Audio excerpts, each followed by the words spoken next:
সন্তান সকলকে চাই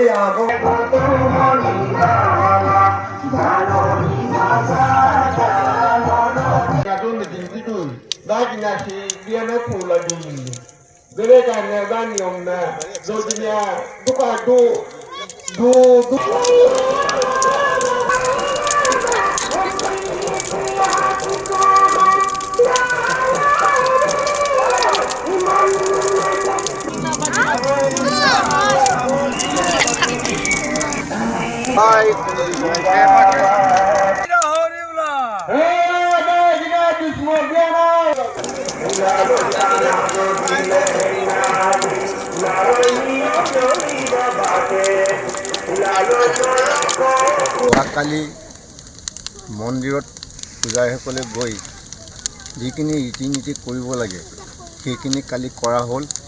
ইতিমধ্যে আমাৰ ডেকা ল'ৰাহঁতে যোৱাকালি মেজি সজা হ'ল আৰু মেজি সাজি পালে ৰাতিটো বেলাঘৰত থাকি ৰাতিপুৱাই আজি আমাৰ দেউৰী নীতি নিয়ম মতে আমি ভীষ্ম ৰজাক কৰি দিয়া বুলিয়ে কয় আৰু আমি কৰি দিয়া হৈছে। আজি জুই জ্বলোৱা হৈছে ধৰ্মৰ ফালৰ পৰা আৰু আমাৰ এতিয়া ডেকা গাভৰু জীয়ৰী সকলোৱে আহিছে মেজিত জুই পোৱাবলৈ।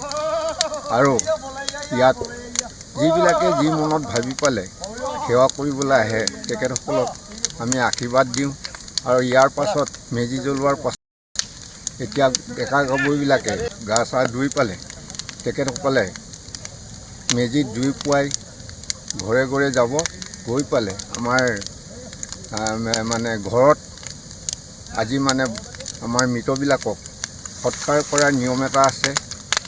সেইটো আমাৰ মানে পিণ্ড দিয়া বুলি কয়। সেই পিণ্ড দিয়াৰ পাছত আমাৰ বয়োবৃদ্ধ বুঢ়া বুঢ়ীবিলাকক ডেকা গাভৰুবিলাকে ঘৰে ঘৰে সেৱা কৰা হয়। আৰু আমাৰ যিটো পৰম্পৰা সেই পৰম্পৰা ৰক্ষা কৰি ঘৰে ঘৰে বিহু মানে খোৱা হয় তাৰমানে।